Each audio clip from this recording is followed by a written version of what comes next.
our failures and our successes and our challenges, and just so we wouldn't feel so alone. And because I think that's what we all feel like as working mothers. We feel so alone. So we're not. We're a strong sisterhood. We don't need to beat ourselves up for every little thing. And that's why I had to make all these decisions throughout the book to make it as truthful and honest as I possibly could, which was really, really uncomfortable. Because I'm a professional woman. You know, I've spent my whole life cultivating this professional persona, and I kept asking myself, am I really gonna write about that? Am I really going there? Because good girls don't really, talk or write about the things that I write about in the book. But I realized if I didn't write about that, then it just wasn't worth writing the book at all. And so the purpose of the book was never to make $1 million or to be on the talk show circuit, which would be fantastic, but but the purpose, I kept pushing myself, like, why are you taking time away from Peter? Why are you taking time away from the kids? Why are you taking time away from your business and your friends? And I realized it was because I wanted to help one woman. I really just wanted to help one woman feel better about the decisions that she makes, and to trust herself, and to feel good about herself, and to not beat herself up for all the things that she's doing wrong. So if I can help just one woman feel that way, then my work is done, and it was all worth it. So thank you so much for coming, and I've been prompted to read one part of the book. Yes. So I'll read a little part of the book. It's, my favorite chapter. It's about my girls. It's called Girlfriends, and it starts off with a quote from Emily Dickinson, one of my favorites. It says, "My friends are my estate." So when I was about 16 years old, I had a total, "what you talking about, Willis" moment. My mom and I were talking about my dad, and somehow she casually slipped into the conversation that she didn't tell my dad everything. I was completely flabbergasted. How could this be? Don't you meet your Prince Charming and magically you're romantically bound to him for life, absolutely and completely? Doesn't the term soulmate insinuate that there should be no secrets? That your intimacy should be complete and unconditional? Well, according to Susan Winborn, that would be a no. And it took me years and years to understand what she meant. I had one of those, "Mom, you are so dumb" moments, except it lasted about 15 years.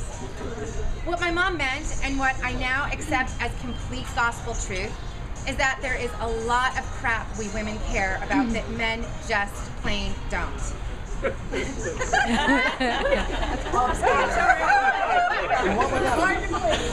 Think about it. How bored to tears would you be if your husband wanted to discuss box scores with you every evening after work?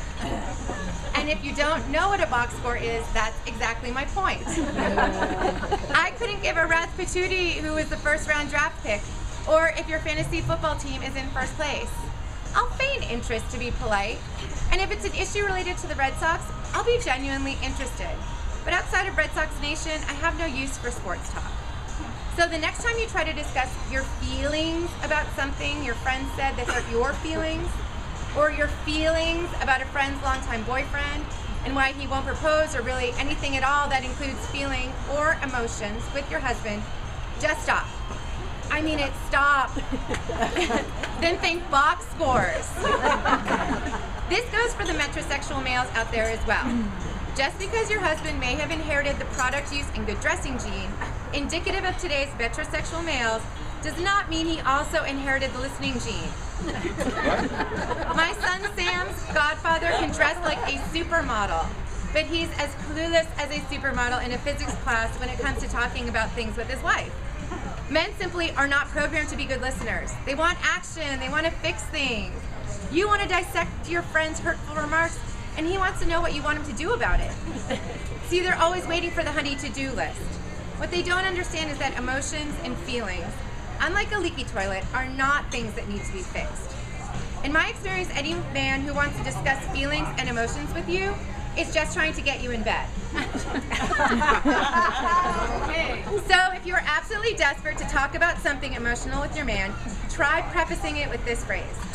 I need to talk to you, and I just need you to listen and not try to fix it. He'll be highly suspicious of you. A cloud of confusion will pass over his face, at least briefly. Because here's the thing, men don't even know that they have this aggravating trait. And that's fine, because they aren't good at it even when they try really hard. Okay guys, let's get her. But personally, I'd rather my man be able to spackle and teach my son how to throw left-handed. But here's the best part. You don't need them to be good at listening to your girl crap, because you have your girlfriends. And believe me, there can't be many more things that are more frustrating, spiritually exhausting, and mentally challenging than trying to find balance as a working mom.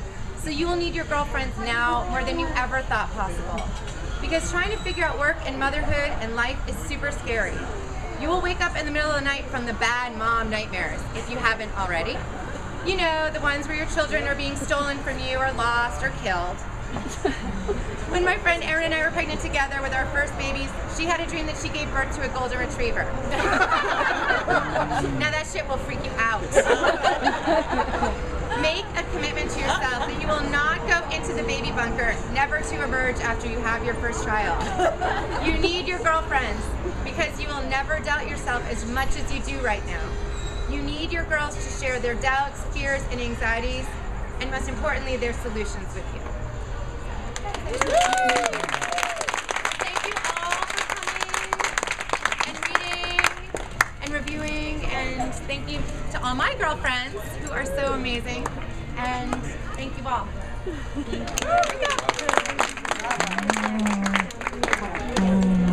Good job. And if you haven't signed up for the raffle, please make sure you do. Oh, this is yours. I stole. Oh, thanks, Mom. I wrote about you. I know. I talked to you. Wow. I know. Don't sweat the small stuff. Yeah. Don't sweat the small stuff. Should I make this out to you and Julie? Yeah. Yes. Jay, you sir? Just make it out of the way.